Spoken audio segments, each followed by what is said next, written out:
Hello, hello, hello.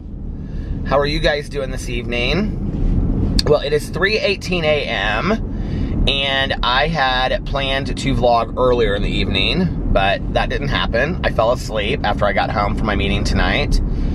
And then Alex was going to bed too, and so I didn't set an alarm.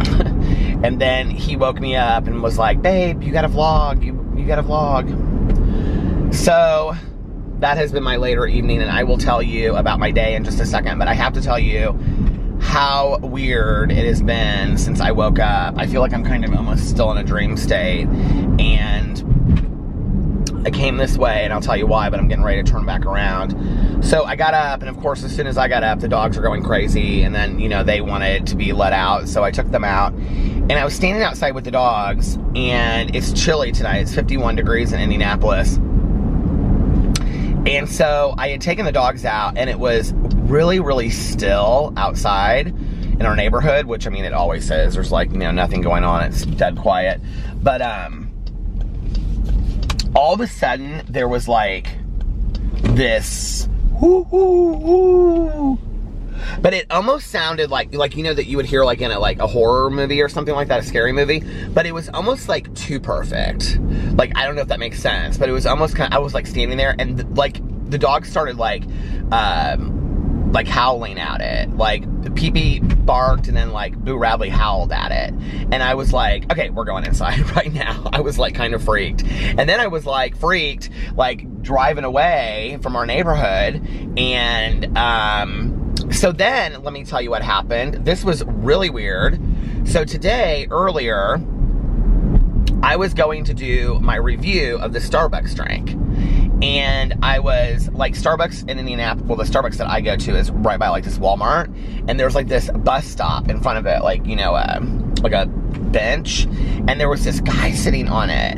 And he was, like, a younger guy, too. And he had, like, this long red coat on and this, like, hat on and stuff like that. And he was, like, sitting there, and you could tell, like, at first I thought he was, like, singing the lyrics, but he didn't have any headphones on. And then you could tell he was, like, cussing people out. It was really strange. And so I was like, okay, like, I hope this guy's okay. I hope, you know, like, there's nothing wrong with him or whatever, right? And then I just went on, and I didn't think much about it. So tonight, I'm pulling out, and I'm going down here to go vlog, and there's this car with its, like, hazard lights on literally in the middle of the road, okay, down here. And I'm like, what is going on? And so I start to slow down, and as I start to slow down, and I'm literally just sitting here, and I'm like no music on in my car, just kind of like sitting here getting ready to vlog.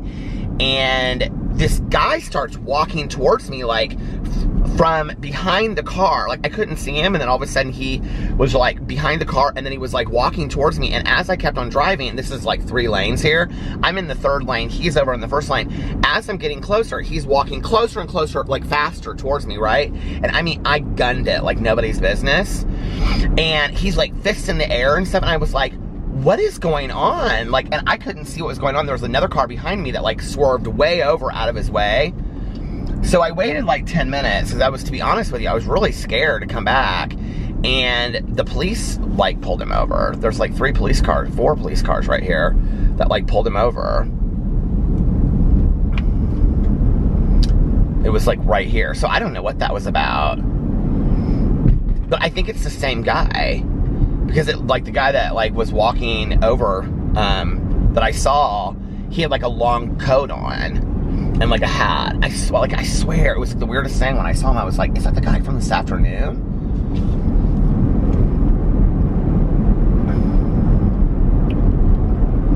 Anyway. So that was my spooky, strange evening. I'm like, is there, like, and then I'm like, is it a full moon tonight? Is something going on? I had a friend of mine, oh man, this was like my first year sober, God, so long ago. It's so crazy now because, like, her brother is completely fine and has a family of his own and everything like that, but he had a psychotic break, and,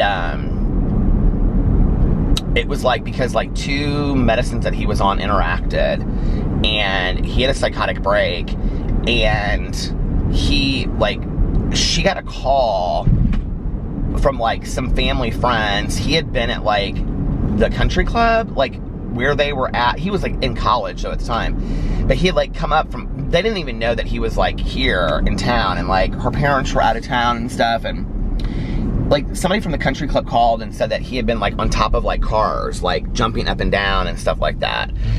And so then we were like going and like chasing him down, trying to find him. I felt so bad for him, and thank God they finally found him. And but that's what it reminded me of tonight, of like that night that our brother, like, we had to find her brother, and she was so scared, and he had had a psychotic break. I remember that happening. It's so weird. So anyway, that was my spooky, strange evening.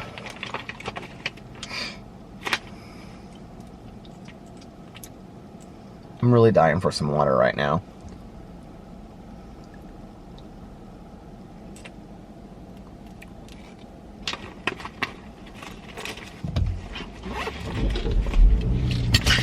Today was a good day. I got up and what did I do? I went and got coffee, and I did my review video that I wanted to do, which was the Friends Frappuccino, Friends inspired Frappuccino from the TV show, which is so funny because I just started watching that show. Which I now equate that show to being very homey. It's weird. It's like my new homey go-to show. And so I did that review, and then what else did I do? I had to pick up Pee-Pee's medicine, and then what else did I do after that? Did something else. Can't remember. But then I came home and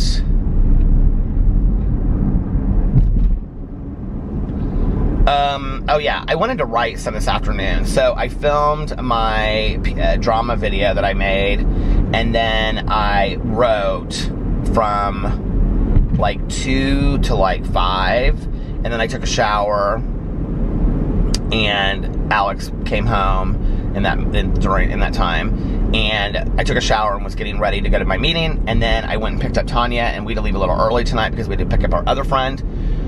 So we went and we picked up our other friend, and then we went to the meeting tonight. The meeting was great. There weren't a lot of people there though.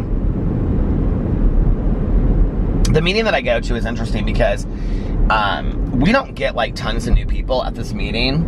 And I mean, it's been a meeting that's been going on long before I ever got sober. I think like 10 or 15 years before I got sober it started. And well, maybe not that long. Maybe 10 years before I got sober I think it started. I don't know. But anyway, I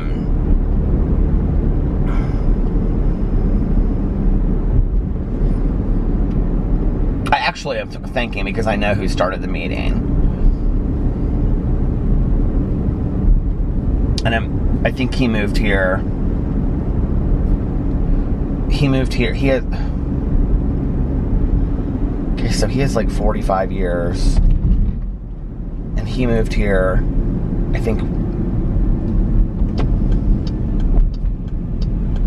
like when he had like 10 years, so that would have been like 35 years ago, which means that would have been about 10 years before I got sober. So the meeting's been going on for about 10 years before I got sober. But anyway, it's an interesting meeting because I'm like trying to decide like where I want to go tonight to vlog. I think it'd be easier for me just to take the interstate instead of side roads. My gut is telling me that. Like in the summer, it's real busy. There's a lot of people there in the summer. But in the fall and winter, there's just not a lot of people there because it's a lot of older people. And there's a lot of like long-time sobriety in the meetings. So many of the people that go to that meeting, they go to Florida and Arizona in the summer or in the winter. And they start leaving around October. So there's not as many people there in the fall and winter as there is there in the spring and the summer. So tonight there was about, I would say, I mean, there was quite a few people there, but it wasn't tons, I would say. There was maybe 30 people there. But, like, on a good day in the summer, there was 50 or 60. So, and, like, in the really, like, the thick of winter, there will probably be, like, 20. Sometimes 15. I mean, I've gone there on nights before when it's snowing really bad. Like, it's, like, Tanya and I and, like, maybe 10 other people. So,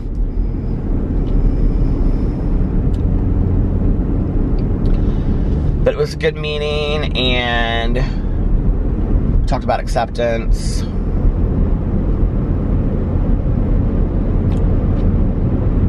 Yeah. And then after the meeting, we drove around for a second. We took our friend home, and we got laughing real hard about telling some stories. And then, Connie wanted a fountain pop, so I took her to get a fountain pop. And then I went home, and that was about it. Yeah, it was just not a super exciting day.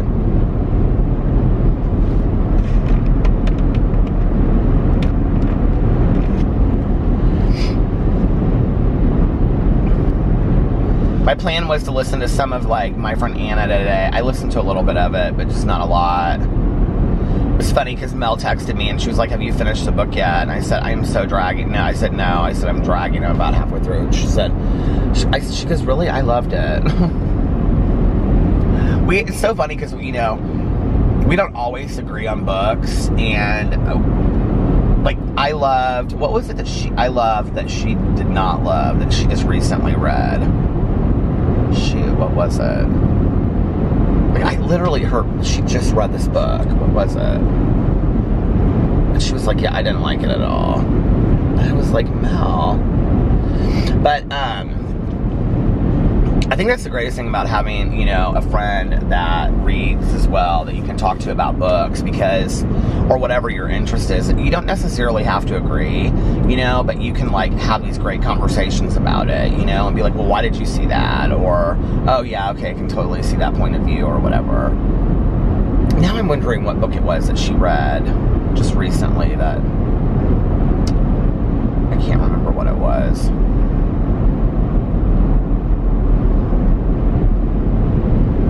It was something that I read last. Oh, The Woman in the Window by A.J. Finn. She did not love that book. And it was like, thank you. It was one of my favorite books of last year, or 2 years ago. My favorite book of last year was, of course, I'll Be Gone in the Dark. One Woman's Obsessive Search for the Golden State Killer. I don't know what my favorite book would be so far of this year. I'm not really sure. I mean, I've read some really good books this year. But then I've read some books that I feel like are just kind of like semi-par. Like, I feel like if I went back and I re-rated them, like, I don't know that I would rate them as high as I did the originally. Like, I really liked What If It's Us by Adam Silvera and Becky Albertalli. But I think I gave it like a 4.7, 4.8. I don't know that I would go back and do that. I mean, it was good, but I don't know that it had a huge impact on me. And then, like, the Israel Keys book had a huge impact on me. I don't know why. I think I just love true crime so much now. What else did I read, though, that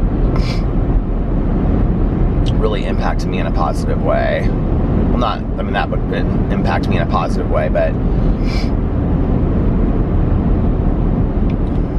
like, I enjoyed reading it. What were some of the other books that I've read this year? I can't even think.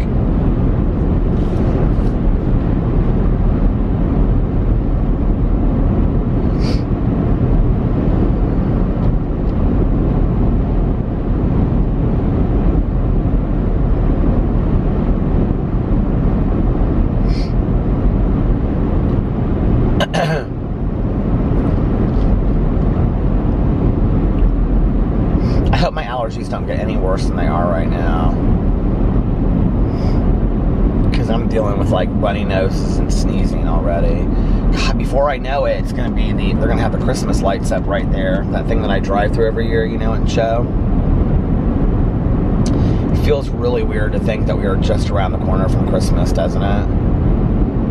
I mean, at the end of this month, people start putting up Christmas trees, and I was in Costco today, and that's one of the things I had to do. I had to go to Costco, and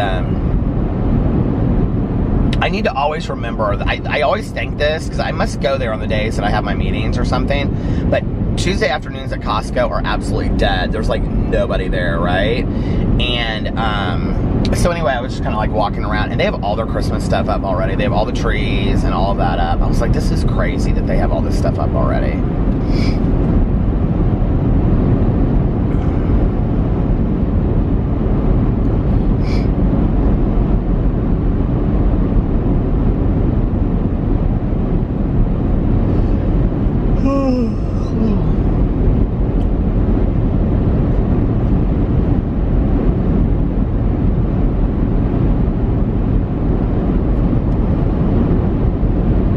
Have a whole lot to talk about tonight. Let's see, my mind will start going on to something in a second. I was actually thinking about how it was kind of funny talking about all the people that I've dated, all my exes, the other night.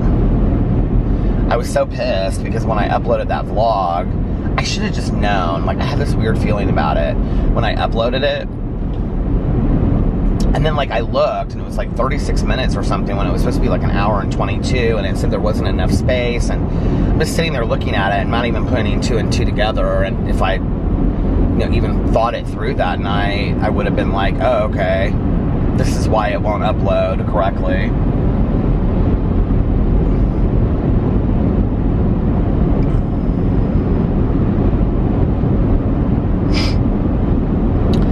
I think, like, one of the suggestions in early recovery is that you don't date for your first year of sobriety. And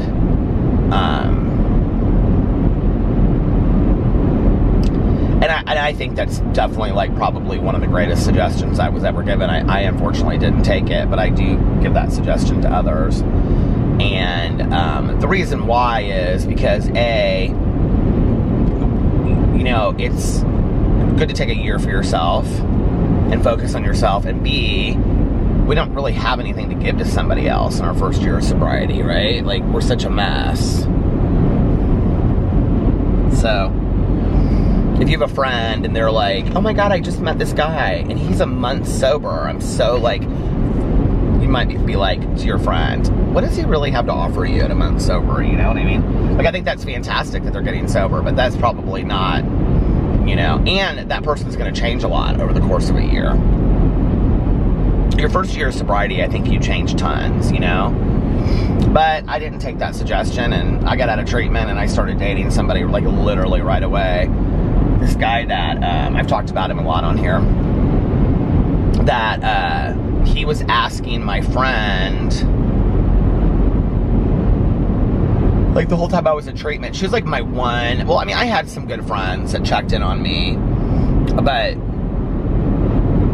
my good friend that I had had since, like, elementary school, she came and visited me and stuff. And, I had another friend that came to visit me and stuff. My friend that got sober while I was in treatment.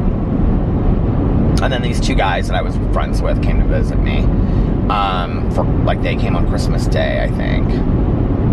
Christmas Eve or Christmas Day, because I told my family I didn't want anybody to come, and they were not offering either. My family did not want to come and visit me on Christmas. They were so pissed, all of them.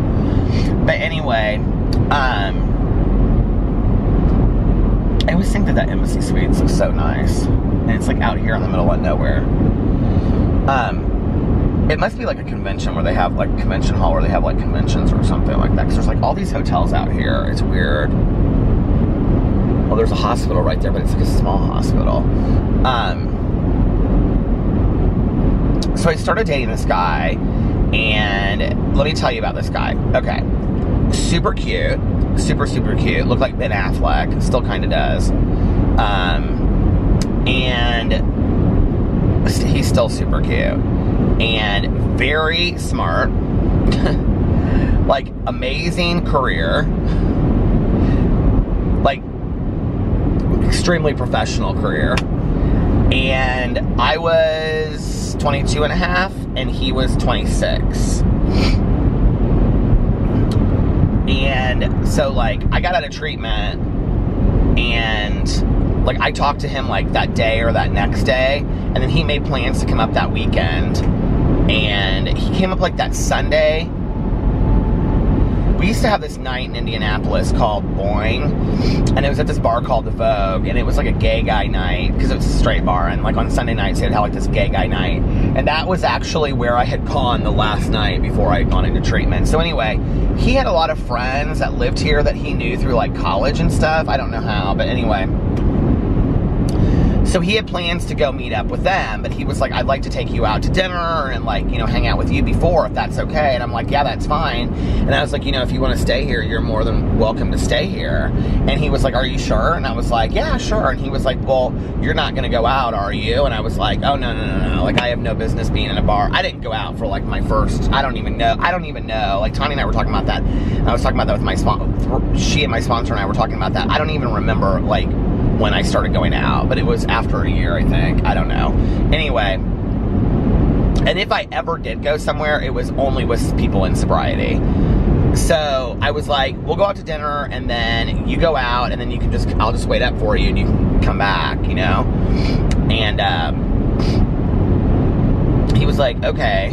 And so I didn't really remember him. This was the thing. Like, this is before social media, okay? So this is before you can, I mean, I think we take this stuff for granted now, but, like, this was before, you know, you could just get on the Facebook or the Instagram and look somebody up and be like, oh, this is what they look like, and this is their life, and you know everything about them before you even meet them, right? Like, this is way before all that.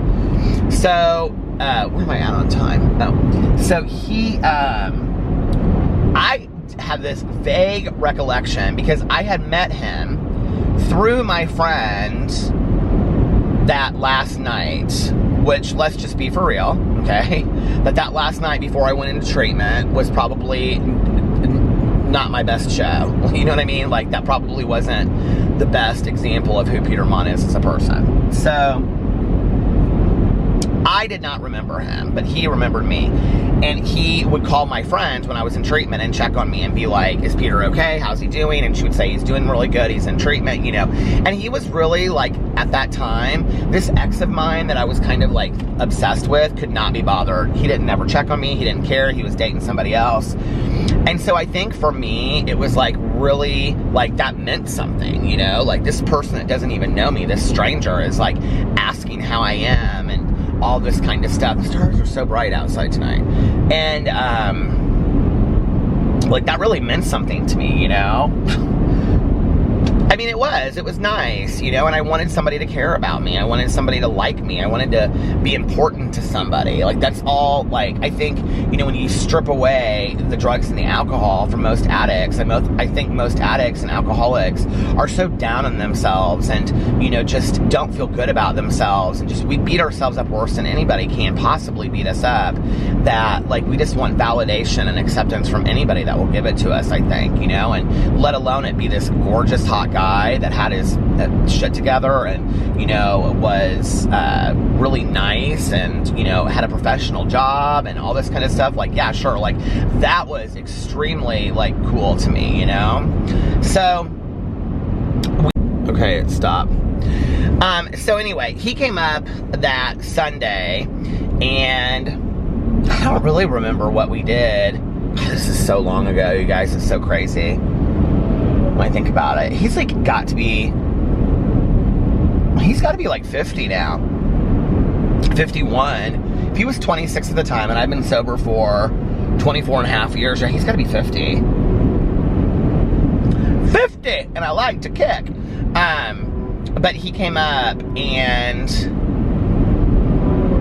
I don't really remember what we did. I don't. Like, we hung out. We went somewhere. And, like, just kind of hung out that day. And then I remember we went out to dinner that night. I remember he had this gray, like, J. Crew roll neck sweater that everybody wore back then. I still have one like that, but it's brown. And I just remember thinking, he's so cute. And so anyway, he went out that night. And then he came back. And, you know, I had made, like, a pot of coffee and was sitting around probably watching a movie or something. And, like, I had like, you know, like a fire lit and candles lit, and it's a very cozy kind of environment that used to be like this, you know, depressing alcoholic den, you know, was now like professionally cleaned and bright and pretty and everything like that. And I remember, like, he came back. I used to always wear these pajama, I think they were like Abercrombie pajama pants, and they were like red. And then I would wear, I was a lot thinner, okay, and I would wear at night like one of those, what do you call it, like long underwear, you know, underneath, like that. I can't think of what that shirt is called, but you know, where you're like, anyway, long johns, like the shirt underneath there, the thermal, is that what you call it?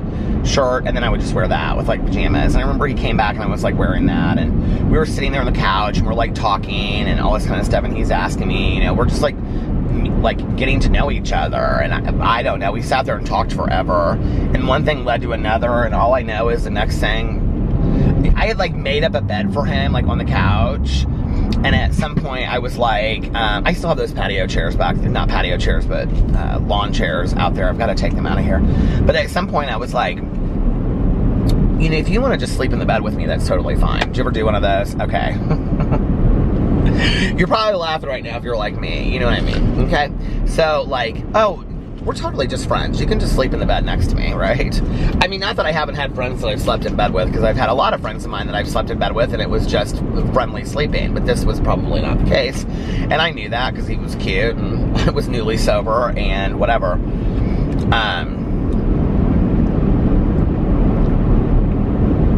So all I know is, I'm going to give you guys the edited version. If all of my good friends have heard this story before, but so all I know is that, like, we're like making out in bed and it's getting, you know, hot and heavy and all that kind of stuff. That's all you need to know.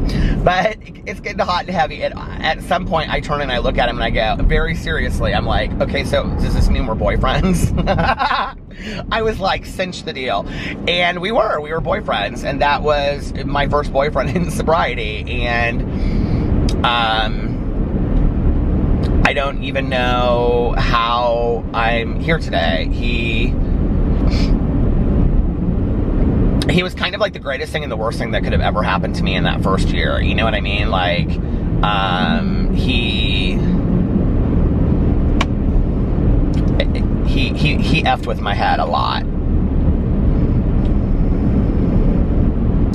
And, what I didn't know was, because he lived in another town, he wasn't completely out, and he was also dating a girl, and that was his persona there.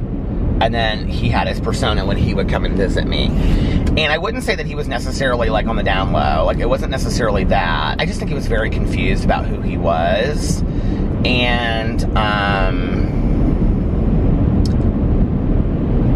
but I do remember like asking him when I found out about it. Like, he didn't identify as bisexual. I almost kind of think that I could have dealt with it better if he had. That wasn't the case. And so I don't know, but you know, like, this is on the heels of me being a very reckless person, and it brought up old memories to me of being reckless and wanting to wreck somebody's life. And let me tell you what I'm going to do and stuff. And I can remember talking to my sponsor, who I had not been very honest with about this relationship. And my sponsor said to me, you're going to end up drinking if you stay in this relationship, or whatever you end up doing, or ruining this person's life. Because I was like, I'm going to ruin your life and everybody's going to know. And, you know, because that's who you know, like, that's how I had thought when I was drinking and using. So my sponsor was like, okay, I think you need to get, you know, you need to end this relationship. And I did. But then, listen, I just love to be in love, okay? That's just what it is about for me. Like, I just love to be in love. And one of the things that he did give me was, I can remember, you know, he thought I was so handsome. I mean, I had dated all of these guys, right? Like dated guys, gone on dates, dated them for a couple weeks at a time and whatever. And nobody made me feel, drinking or sober, nobody had ever made me feel the way that he had made me feel. He made me feel so good about myself. You know, he would say, you're so talented, you know, you're so handsome, you know, like, I'm so proud of you. He was telling me things my family wasn't even telling me, you know, and it wasn't bullshit. Like, I mean, he was, it really wasn't. No, it wasn't bullshit. Like, he for real was being real with me, you know, like, it wasn't just to charm me on. He wasn't that big of an ass. I mean, what happened at the end of our relationship happened because I think he was confused about who he was. It wasn't intentional. It wasn't cruel. It wasn't like he set out to do that. It just, he didn't, I don't think, know what he was doing or something. I don't know. But then, I'm like, should I go get it? I think I'm gonna go get a Diet Coke. I'm thirsty. So yeah, so that relationship ended, which I then later went and like saw him again in Chicago, because he moved to Chicago, and that trip ended disastrously as well. Oh my God, that was a whole other deal. Then he had kind of become kind of like arrogant and weird, and then like I reached out to him again. I'm always trying to make things right. I don't know why. I just don't like let some things go and be like, okay, obviously it's not meant to be pleasant, okay? You know what I mean? And so then flash forward 20 years when my ex and I broke up. Was that when my ex and I broke up, or was it when my other ex and I think it was my ex. I reached out to him again, and I was like, you know, I just need to make this right and whatever, and the way that I treated you in these two situations. And well, the second time I didn't really owe him an amends, but I still, like, there was part of it that was me, you know. And we talked, and he was like, he like found me on social media, and he was like, it very quickly turned from like being very friendly and, hey, I appreciate that, and what's been going on with you, to you should come and visit, to let's hook up. And I was like, you know what, like, I'm kind of seeing your true colors now. I'm like who you've always been, and I think this is like very much that, and I think that's kind of probably who you've always been, and I think that's great. Like, you be you and you do you. That's not who I am, and I don't want any part of that anymore. You know what I mean? And so I was able to kind of like peacefully let that go. I've talked about him on here before. He'd be a great catch. He has an incredible job. He probably makes more money than God, and he is still extremely handsome. But I just, you know, that ain't me, you know. I'm just like, that's not.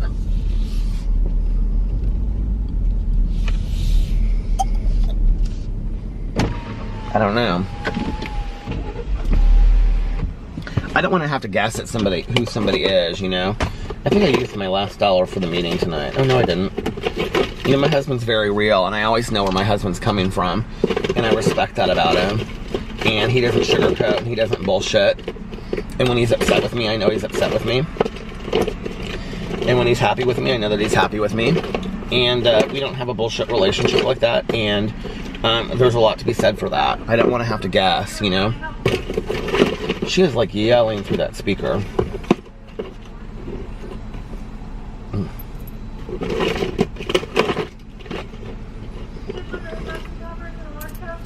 Did she just say muffin top? I am half tempted just to order a muffin top just to hear her say muffin top. So, yeah, I don't wish him any harm. Like, he's a good guy. I think he's just misguided. Hi, thank you for choosing McDonald's. How may I help you? Can I get a large Diet Coke, please? Does that complete your order? That does, thank you. Your total will be 108 at the first window, please. Thank you. Thank you.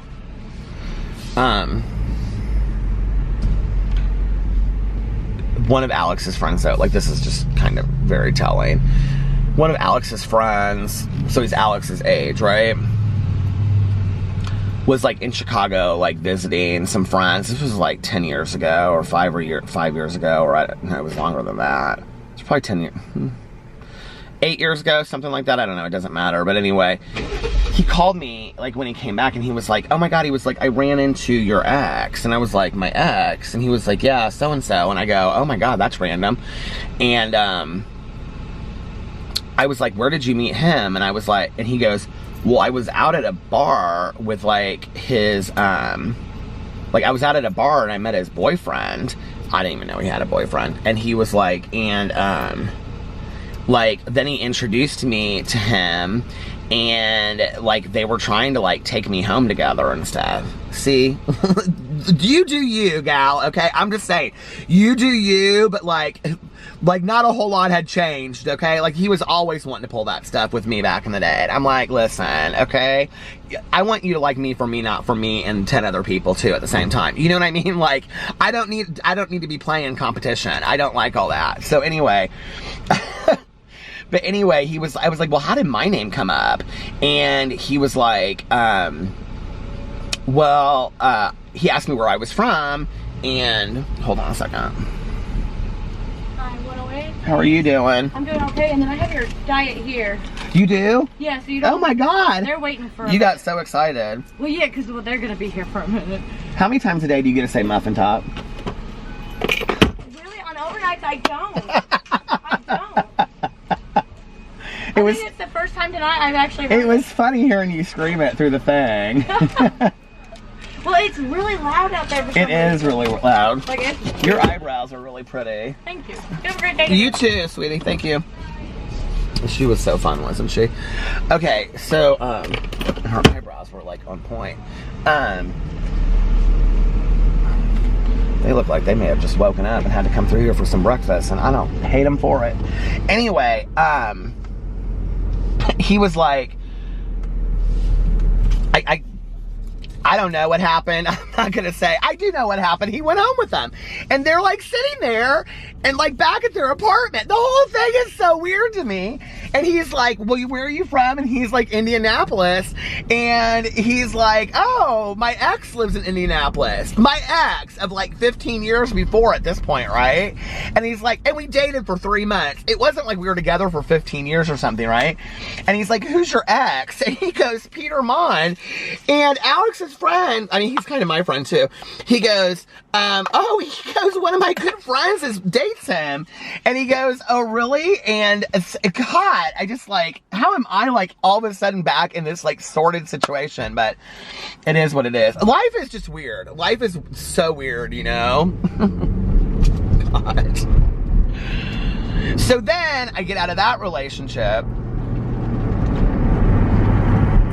That is so fine right there. I see pictures of him and stuff every once in a while. Do I have that towel in here? Damn it, Janet. I see pictures of him and stuff every once in a while. And I'm like,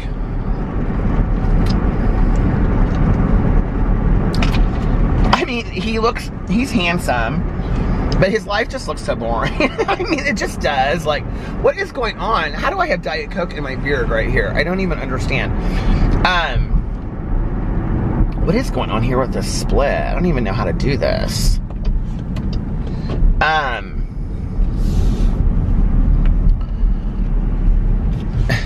But it's always like him and like 8 guys out to brunch, and they all have one like, you know, like they're just very that. Like, I don't know how to explain it.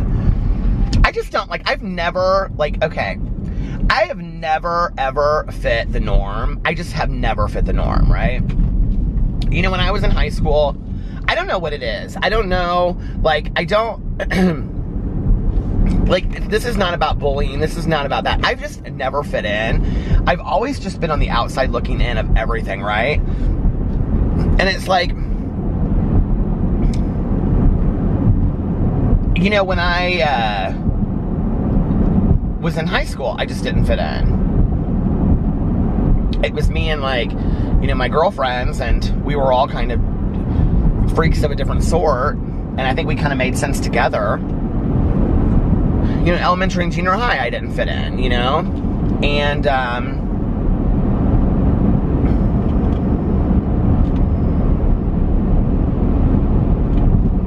I don't know, I was just like, always wanting to put on shows and do this, and everybody else was wanting to, I don't know, have war and whatever, and then even when I came out, it's like I didn't really fit in. And I think to some degree, like, the drinking and the using drugs really helped me fit in and acclimate. I think that really was a big part of it. But, like, I think it's probably pretty obvious I don't have a lot of gay friends. Most of my friends are women. And most gay guys today, I mean, this is a huge generalization, okay, that I'm about to make, but I have to say, I would say it's pretty true of many of the gay guys that I know. They are at the gym a lot, and many of the gay guys in Indianapolis, like, get together for football games and stuff, like, and, they all went to college together, or they're college friends, or they live in big cities, and they go to brunch, and they do this, and I don't fit into that. Like, I just don't have those. It's not entertaining to me. And what the really sad thing is? I really wish I did have some gay friends. Like, I really do. And I know, like, I've said that on here before, and people are like, well, why would it matter if they're gay or if they're not or whatever? It does kind of, I think. It's like, I'm not saying that I want to have all gay friends. I'm just saying that I'd like to have a gay friend, maybe, like one gay guy that I could, like, hang out with, and, that understands what it's like to be a gay guy. It's like why I have friends of mine that are sober, because they understand it. And, I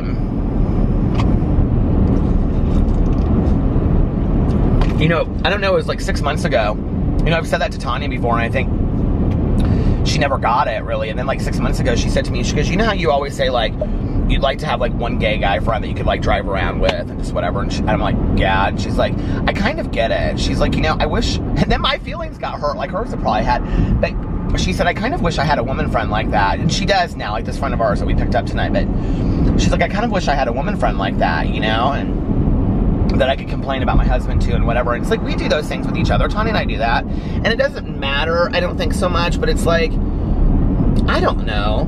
Like, I do sometimes, like, see, like, all of these, like, gay guys, like, pictures of them on Instagram hanging out together, and I feel like there's a part of my life that I'm missing out on. But I've never been part of that, like, there was a brief period of my life where I had, a group of gay guys that I hung out with, and that was a very short-lived period of my life.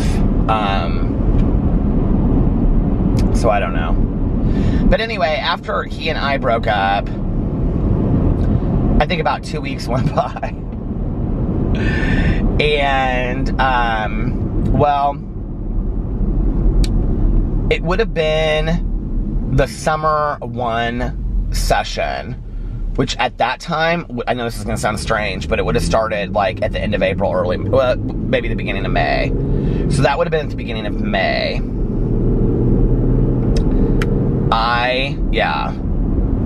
Because I took this class. It was I took my Intro to Film Studies class.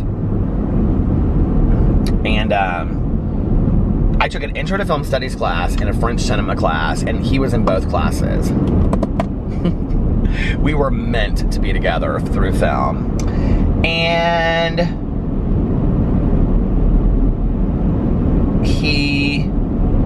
I remember he sat in front of me in class, and he was, like, tall, and it's probably Alex's height. Alex is, like, 6'1", had curly hair, was a little bit longer, but not super long, like, just, long, like, but tight on his head, and, he wore these round-rimmed glasses, and he was very much like, dude, like, Spicoli, and I remember he always wore green. He loved green. He would wear, like, green socks, and he wore, like, this green striped shirt from Old Navy, and he would always come in, like, into class, like, he had just taken a shower, like, he was, like, wet, and he smelled, like, fresh. And he wore this cologne, and I wore it for a long time afterwards, called Woodland from Bath & Body Works, and it literally smelled like he stepped right out of the woods.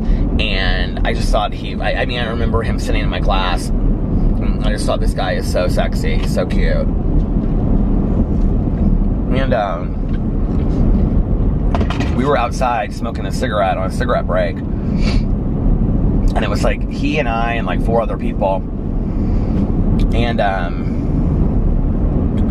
he started asking me like all of these like movies. He was like, do you like this movie? Do you like that movie? And I was like, yeah. And then all of a sudden all the movies turned to like these gay movies, you know, like that you would only know like if you were gay, like Maurice and Jeffrey and these movies. And I was like wondering, I was like, why? I think I even asked him something. I was like, oh, no. That was like, what just happened to my phone? My phone just lit up again. God, it spooks me. You guys, there's spooky stuff going on all around me right now. Somebody said they saw something outside my window last night at a certain number, and my phone's been doing that. I don't know. It's been weird. It has been a weird couple days around me.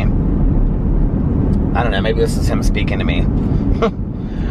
So, because if you haven't heard the story, I found out that he passed away a couple years ago. But, so I don't know, but I found out that he was gay, and anyway, we like hung out. He like came over to my apartment, and we like sat up to like 6 or 7 o'clock in the morning and talking and walking to this gas station to get more cigarettes in the rainstorm. I remember he smoked Marlboro Light 100s. I don't know how I remember that. I just always thought it was funny that he smoked 100s. And he was in a band, this brother. He played bass guitar, and he wrote a song for me called St. Peter. Nobody had ever written a song for me before, you know? And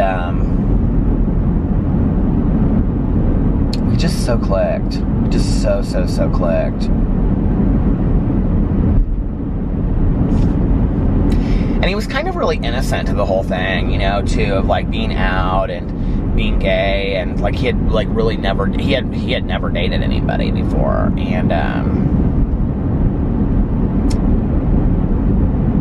and so I was like the first one, which I was very aware of. And you know, there's this whole kind of like ideology that, like, it was at the end again, didn't know it. There's this whole kind of ideology in the gay community. I think it's also, you know, for heterosexual people, but I think really you hear a lot in the gay community that, like, you know, like when somebody's like straight out, like, and they've never been with anybody before, that they probably have to like sow their seeds to a certain degree before they're like in a relationship. And I think I was very aware of that with him. Like, I do know that I thought that he would want to go and like experience some stuff. And so as much as I liked him, I don't know that I ever, like, I thought we would be together for a long time, but I never thought it would be like a typical kind of relationship. I just kind of knew it wouldn't be. And he smoked a lot of pot. That was probably another problem. And because I can remember we fought a lot about it, and I would be like, and this is in early recovery again, and I'm not being honest with my sponsor. And I would just like tell him, like, he was supposed to show up at a certain time, and he would show up 2 or 3 hours later. And I would be like, dude, if you're gonna show up and you've been like getting high with your friends, just like don't show up at all, like, period, right? So, but he was just like such a gentle soul, such a great guy, and one of the most compassionate, kindest people I've ever met in my entire life. One of the cutest people I've ever met in my entire life. And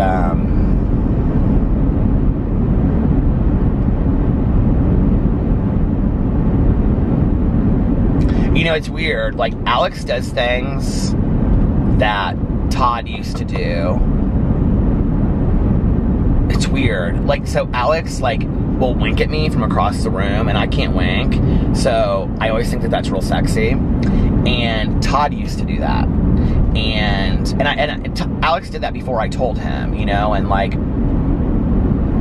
or like Alex pays attention to detail with, like, you know, just, you know, holding my hand and things like that. And those were things that, like, I had really never had anybody do before. You know, Todd was the last person, and that was 24 years ago. And oh no. And then, so we were real good for a while, you know, and then I didn't even know that he had applied to IU, Bloomington. And he called me. I can't remember if we met up. I feel like we met up somewhere for breakfast. We met at like Denny's or Perkins or Steak and Shake or whatever. Maybe not though. Maybe we just talked on the phone, but I can't remember.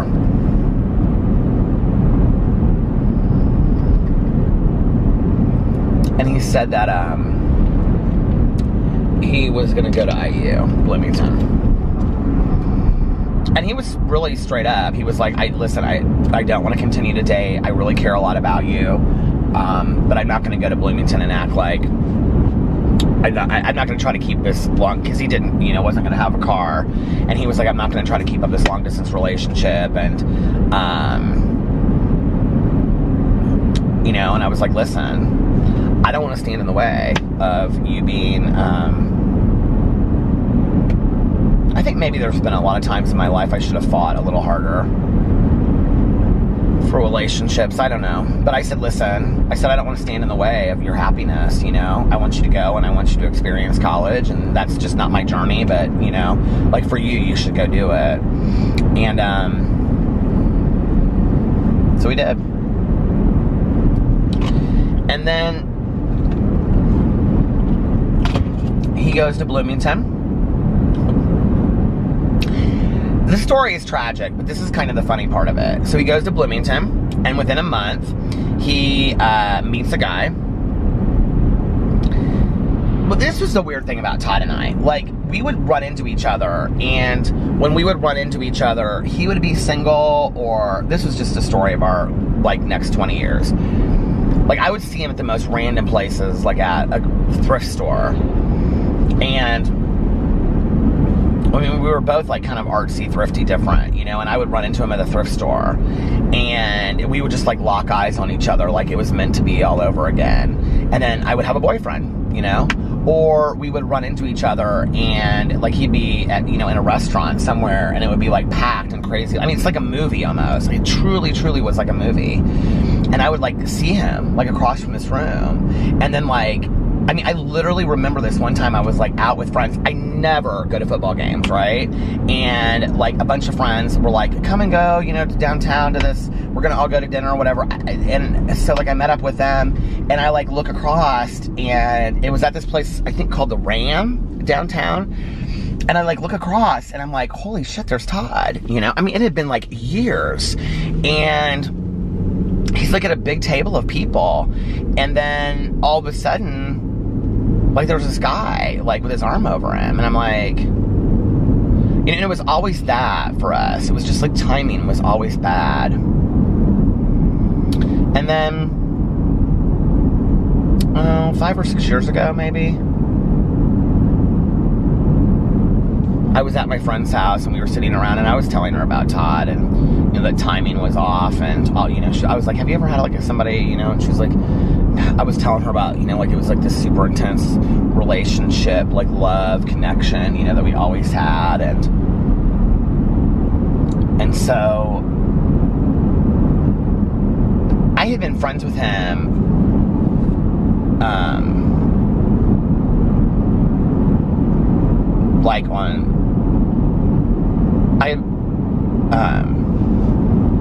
anyway, I got on his Facebook, and I showed him. It's just so surreal to me still to this day. I don't know. It's just weird to me to think that he's not here anymore. And even though I would never hardly talk to him. Now, when my ex and I broke up, my ex that I dated before Alex and I got together, he came to visit. And I've told that story on here, and I don't feel like telling it tonight. It makes me sad. But anyway, he just was messed up. He just had gone down the wrong road, I think, of drugs. And I think he was really into some deep, heavy stuff. And he wasn't hearing anything from me.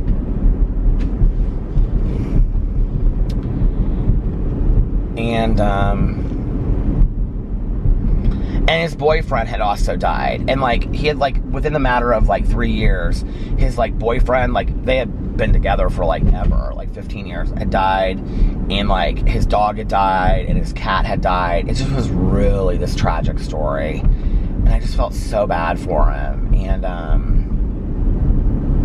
but you know, like when somebody comes to you and they're like, they just like dump it all in your lap and they're like, here, take it away. It's like, I didn't know what to do with it, you know? So anyway, I was telling my friend this story. We were sitting around drinking coffee one night on our couch. And, I don't know why this cracks me up, but I always think of this.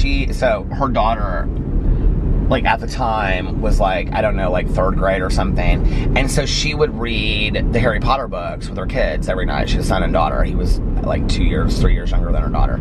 But anyway, so she would read the Harry Potter books to them. And it was like, she had a big Harry Potter book, like on the table next to the couch. And I would say, like, I would joke because she, like, when her kids were with their dad for the weekend, she would, like, read ahead because she wanted to find out so bad what was happening. And then she's like, but I have to put it back in my kids' bedroom. She was like, so, that they don't know that I've been, like, reading it while they've been gone. So anyway, I was sitting there and I was, showing her, I was getting ready to show her pictures of him on Facebook, and he had passed. And he had passed like 2 years before. There was like things on his Facebook that said things like, you know, like, I'll miss you, and it was like from 2 years before that. It was so bizarre. And then I kind of became consumed with it for a couple days. I remember I went home and I told Alex. I remember I said to Alex, I said, so I was over at so-and-so's house, you know, tonight. It was like a Saturday night, and he was like doing something with his friends, and like, so it was like that Sunday, and I was like, so I was over at so-and-so's house last night, and, you know, I was like showing her, and I said, and he knew of him, like we had talked about him, you know, like Alex and I have been very open about our past with each other. And I said, you know, like, I was showing her pictures of this guy, you know, like, I was showing her pictures of Todd, and I was telling her the story, you know, like, how it always seemed like we were supposed to be together. And Alex, like, goes, you can still be with him if you want to be with him. And I go, oh, really? No, I can't, because he's dead. I remember that was like, it was like this heated conversation when we were having, like, brunch. And he's like, what are you talking about? And I was like, he's dead. I found out he was dead last night. I was like, I don't get on Facebook and stalk these people. I go, I don't have any desire to know what's going on with all my exes. I was so wrecked over that, you know? You never know when somebody's gonna go. And the ability, it wasn't even about being with him, it was about the ability of making all of that right, you know? And just, I don't know, he could have lived such a fantastic life. It breaks my heart. And then to make matters worse, so there was this girl on his page that she was like leaving some comments and stuff, and I had kind of remembered her name from like when we dated.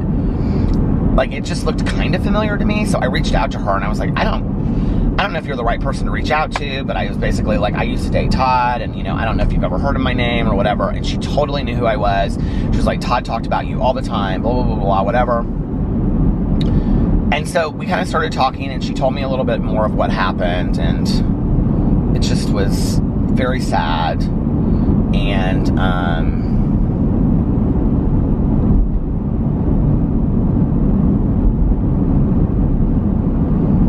yeah, it just was very sad. His family didn't have a funeral for him. There was no obituary in the newspaper. It was like he didn't exist, you know?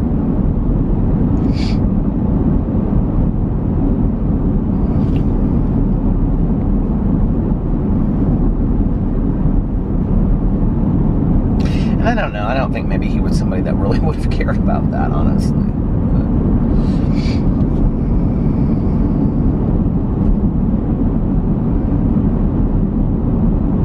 I don't have like tons of regrets in my life, you know, but I am somebody that says I do live with regret. I mean, I do have things that I regret. And I have to say that one of my greatest regrets is that I never got to have like a last conversation with him, you know, like just to let him really know how important he had been to me at a certain point in my life, and that I thought about him often, fondly, kindly.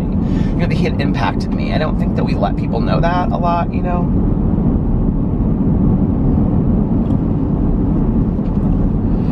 I think he lived a very lonely life the last couple years after his boyfriend died.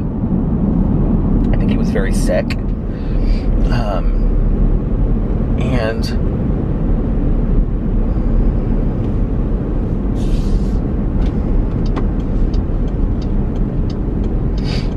did you guys know that I've had several boyfriends that have passed away? My very first boyfriend ever, Jack, passed away. I've talked about him on here before.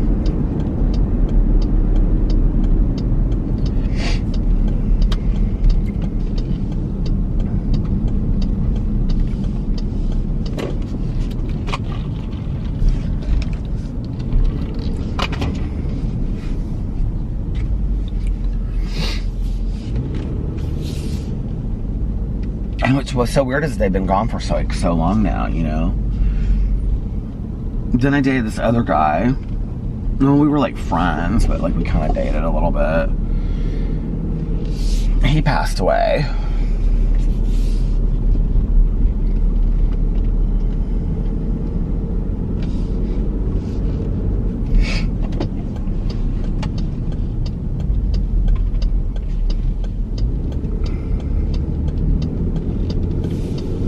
I always find out afterwards too. It's like I never find out. Like when you imagine like going to somebody's wedding or going to somebody's funeral or whatever. Like I always find out like years later. Like with him, that guy that I was just talking about. But with my boyfriend Jack, I didn't find out for like a year, I think.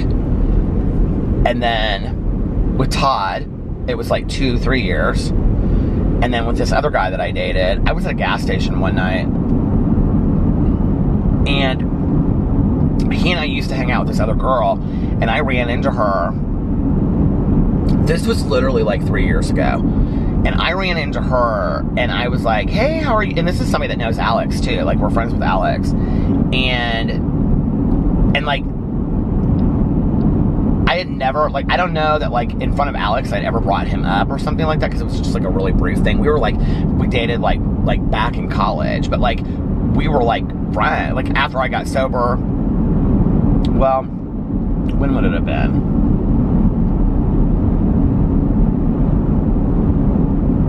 I don't know when it would have been. It probably would have been before I got sober then. But anyway, he's not like somebody that I talk about, you know?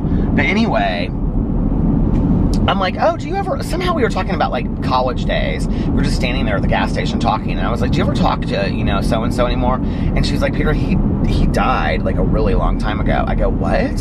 She was like, yeah, he died like 10 years ago. I was like, what? Like, it's just so bizarre to me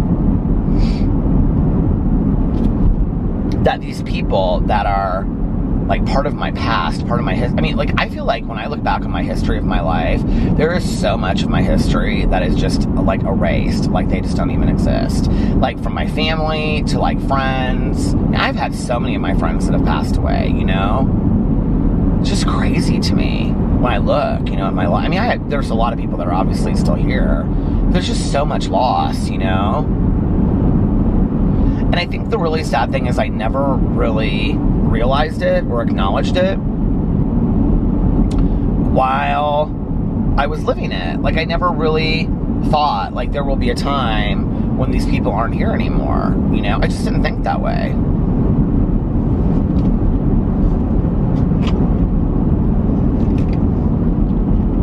I don't think most of us do.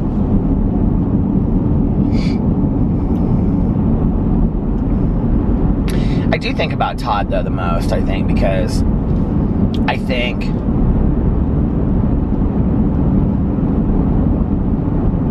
you know, I wonder what if with him. Like, maybe if in a different world. I always think of that movie, Prince of Tides, you know, where at the end of it, he's like, if for every man there were 2 lives. You know, I always kind of wonder, like, what would have happened.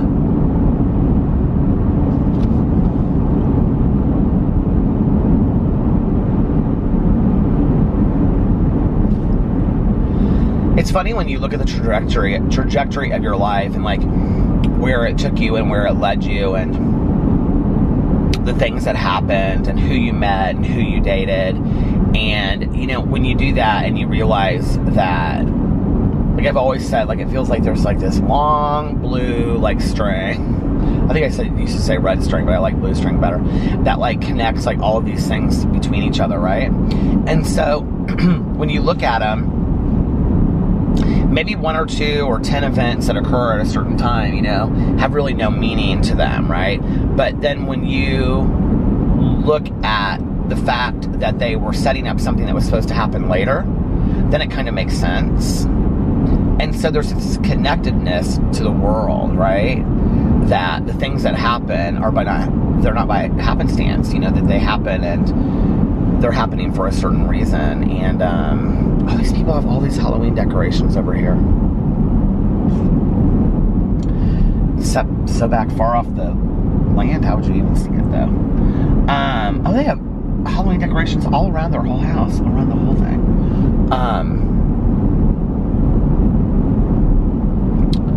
But I think that, you know, like for me, when I've looked at life, you know, it's like, okay, so this happens, and then you're building upon this and this and this, and then this happens, and then it connects to this over here, and it all kind of makes sense in the long run, you know? Maybe in some kind of weird world, you know?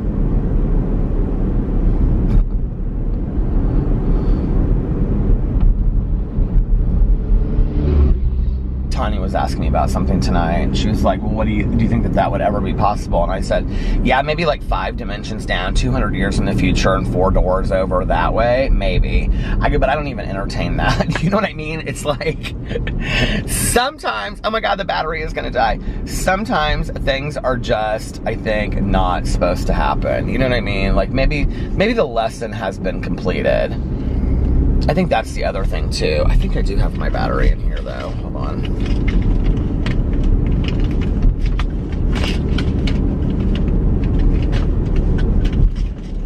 Okay, my battery died. And there was like no place to pull over. It's literally been like 5-10 minutes. There was no place to pull over out in the middle of the fields out there, and I was not pulling over. So next to some cornfields, so I waited until I came to this little gas station that's like out in the middle of nowhere. I'm getting myself spooked tonight, I don't know why.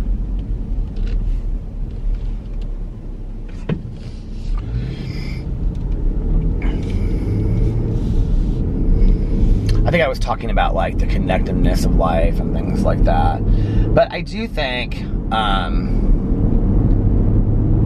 don't know, maybe it's that I look for meaning in life, and maybe it's that I look for things to have, you know, I look for things to have meaning. I don't know. Or connectedness, but it seems like they do.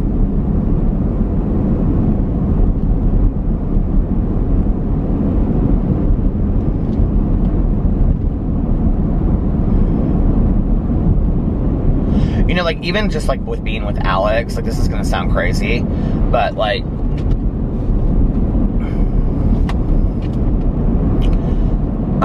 it's hot in here.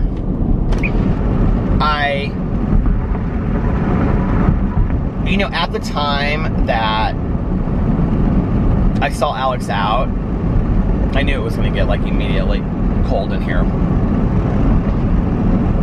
But at the time that I saw him out, and I reached out to him and sent him a message, like, I was in a very kind of fragile state of mind, but at the same time, like, kind of this effing attitude that I didn't really care if I was rejected by somebody. I don't know if that makes sense, but, like, prior to that, I probably wouldn't have reached out. I would have, like, if my mom hadn't been sick and I wasn't, you know, spending all this time in the hospital, and I wasn't just like, life is short, whatever, I don't think I would have, because I think I would have thought it through and been like, well, what if he says no, and then all these people say stuff because they know who he is. Because Alex was kind of like, I mean, people knew him, and I knew that people knew him. I could see, like, when I would see him out, like, a lot of people knew him and stuff, you know, and I probably would have talked to myself out of it, been like, no, like, if he says no, whatever, which he did say no at the beginning and said, you know, that he was still interested in his ex. And even that, like, I was kind of just like, oh, okay, well, you know, hit me up if you ever change your mind, and which he did. But I think, like, you know, had I not gone through that with my mom, I think that I don't know that Alex and I would be together right now, you know? And then I often think that it's weird that, you know, with Alex, I got this, like, great, amazing family. And, you know, I think to myself a lot that my mom would have really enjoyed that. Like, she would have really liked Alex's family, you know? And it almost kind of feels like a gift that she gave me. I know that sounds strange, but I feel like it's almost kind of like a spiritual gift that my mom gave me, Alex's family, at a time that I needed it.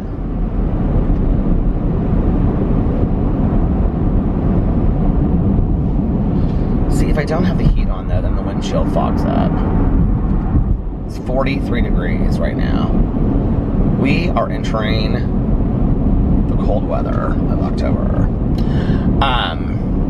So yeah, like, I feel like, you know, I mean, and that's just kind of one small thing, but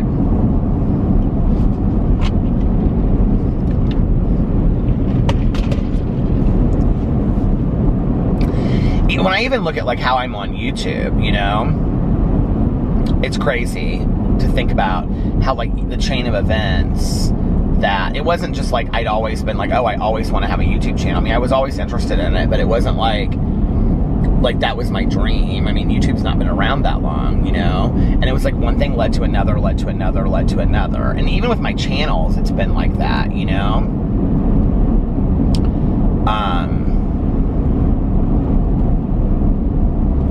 So I don't know.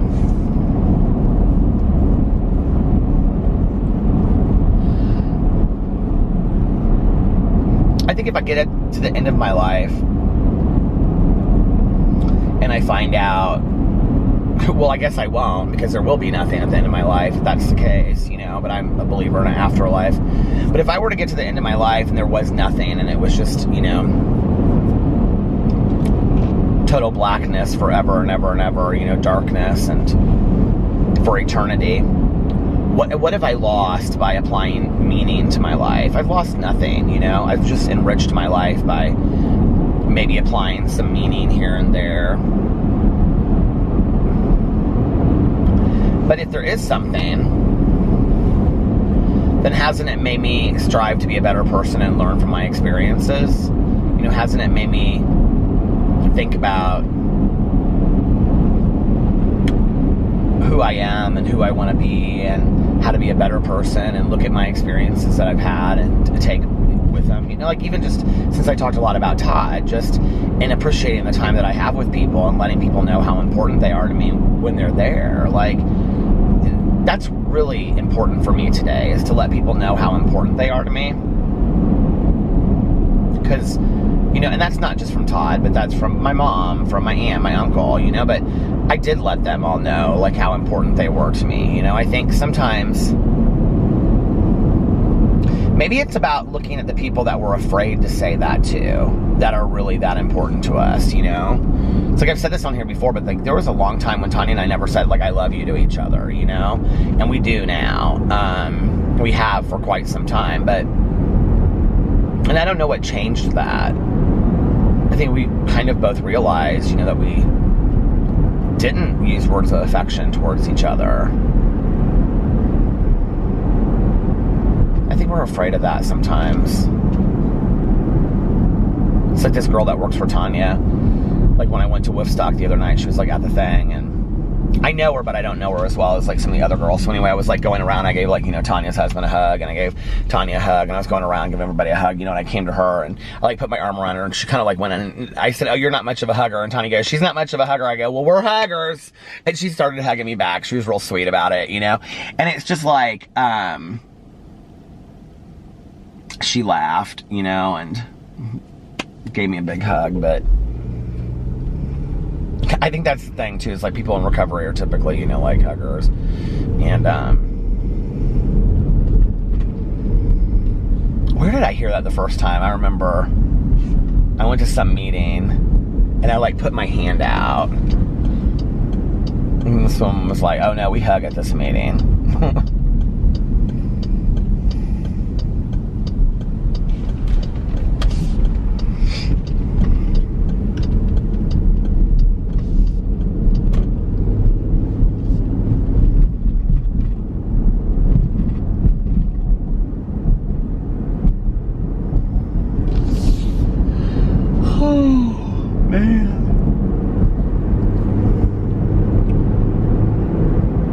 This vlog has gone in so many different directions that I didn't expect it to go in.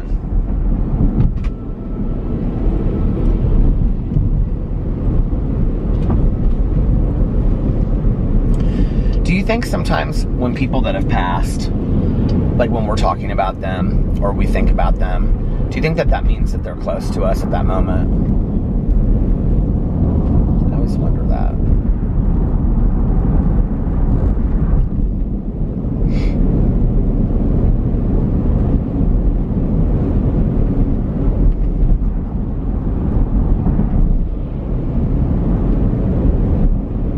Do you ever think about, not so much with a point of regret, but if you could go back and change things in your life, would you? Or would you leave them the way that they are because they happened the way that they were supposed to, because of like this connectedness in our journey and things like that? I think about that a lot too, you know? If I could go back and fine tune anything or change anything, would I? Or would I leave it the way that, you know, I think it's easy to say like the really painful stuff, you would go back, maybe take that away, but for me, I think I sometimes learned more from that than I did. I do believe that I learned more from that than those painful moments than anything else, you know? I think that's sad that in life, maybe we're not prepared to learn from the successes, and that we learn more from the pain and things, but I think it's true. I think it's hard, but I think it's true, you know? I think it's about, one of the things I've learned, you know, it's interesting because it's like, I think with the lessons in life, it's kind of like taking, you know, like let's just say French, for example, or like a foreign language. And then you take French 1, and then you take French 2, and you take like French 3 and 4, right? And then maybe accelerated French, and then you like go as an exchange student or something, right? And it's like it becomes more fine-tuned. Like you pay more attention, you pay closer attention, you know? And I think that that's like kind of what's happened to me with like lessons in my life. It's like I learn a lesson, and then it's like I look closer and I look closer and I look closer, right? And so maybe like if I've learned the lesson of paying more attention in my life to people and to things, and then I think it's about paying closer attention, and then also maybe evaluating like why are they there, you know? And the other thing is this, is that like I kind of swing back and forth between things, you know? It's like Tanya and I talk a lot about this. It's that I can be somebody that can like evaluate too much of my life. Like I can look at things and be like, too much of what's my part, too much of like why is this present in my life, what is the meaning? Like sometimes it's just not that intellectually deep, you know? Sometimes it just isn't that deep. Sometimes it just is because it is. And I think that's the other thing too, is just acknowledging the fact that life is life, you know, and it's not always about every little thing has some huge meaning behind it. Like that's just not the case, you know? And I think sometimes it's about, for me, just acknowledging that life is life and appreciating that and understanding that. I don't know. That not everything is going to have some huge meaning to it. But I do think that like with things that I don't understand, that it's okay for me to like pose a question and be like, well, is there something that I can learn from this? You know, when I'm going through something that to me is troubling or doesn't make sense in my life, or doesn't seem to serve any purpose, especially if it doesn't seem to serve any purpose, I ask myself, okay, is there something that I can learn from this? Like, is there maybe a grander lesson? And if there is, what is it? You know, what is one thing that I can take from this? You know, I remember when I was like early in sobriety, and like I just really had a hard time. You know, my attention span is not great anyway, and I hate like I hated like going to meetings and just like sitting there, and like especially if it was like I went to a lot of speaker meetings, which is people telling stories, you know, or telling their story and they're giving their lead, and I would sit there and I would just be so bored a lot of the time, you know. And my first sponsor would have me take a notebook and a pen, and he would say, anything that you relate to, I want you to write down. And I'd be like, what do you mean anything? And he'd be like, if they say I'm an alcoholic, I want you to write down I'm an alcoholic. And I'm like, seriously? Like anything? He's like, yep. If they say like, you know, I'm 22 years old, I want you to write down I'm 22 years old. Anything that you relate to, I want you to write down and say that you relate to it. And I was like, okay. And I was like, why? And he was like, because I want you to look at the similarities instead of the differences. You know, I want you to see, you know, what maybe the meaning is for you to hear their story. Maybe there's something that you're missing because you're looking at all of the reasons why it shouldn't be there instead of why you shouldn't be there instead of the reasons why you should be there listening to it. And I think about that a lot, you know, today, even to this day, I think about that, you know, like 24 and a half years later, that, I think I do that in life a lot. And instead of looking for the maybe the meaning or the similarity to do that, but then it, like I said, it's a fine line. Like I don't want to pick my life apart too much. Like I don't want to be like, oh, it's about this and it's about that and it's about this and it's about that. You know, when you sometimes life is just not that deep. It just really isn't. I mean, life is deep, but not every moment of life is that deep. You know what I mean? Some of it just is life. Well, all right, listen, you guys, I'm going to get off here and try to listen to my audiobook for a little bit. I have so many books I want to read this month. I've got to finish it. I have got to finish it. I want to listen to Now Entering Adamsville by Francesca Zappia. I want to listen to it so bad, and I want to listen to The Chain. My friend asked me tonight, she's like, did you listen to The Chain? I was like, no. And she's like, it's so good. I have all these books I want to listen to, and I've got to get done with this book. So, okay, that's my goal for today and tomorrow, is to finish My Friend Anna. So I'm going to get off here now. I hope you guys are having an amazing Wednesday, unless you have other plans. But like I always say, do not have other plans. Make the most of your day. Make the most of your Wednesday. This is going to be the last time you ever experience Wednesday, October 9th, 2019 in your entire life. This day is special. It's unique. Make the most of it. Do something special that you look back on and be proud of or be happy of today. Paint a picture. Sing a song. Dance a dance. And, what's that saying? Dance as if nobody is looking. I say dance as if everybody's looking, and enjoy it. Just dance to your heart's content. Sing to the mountaintops. Ah! Anyway, I hope you guys have an amazing Wednesday, like I said, unless you have other plans. But don't have other plans. Make the most of today. And if nobody else has told you this today, I love you. Make sure that you look at yourself in the mirror every single day and say, I love you. You are important. You are valuable. Your life has meaning. And do your daily affirmations every single day. Make sure that you pass them on, or do your daily affirmations every day with your gratitude list and all of that. And tell yourself good things about yourself and that good things are going to happen for you today. And most importantly, make sure that you pass it on to somebody else, like I was talking about earlier, and letting somebody know in your life. Pick somebody random today that you haven't thought about or talked to in a long time, and let them know, hey, I was just thinking about you today, and I just want you to know that you mean something to me, and something, I don't know what, but you mean something. No, let them know how important they are to you, and yeah. It can make the difference in somebody's life. Maybe they need to hear it today. You don't know. You know what I mean? Anyway, I love you guys, and I will see you tomorrow. Bye. Love ya! Love ya! Love ya. Love ya. Love ya. Love it.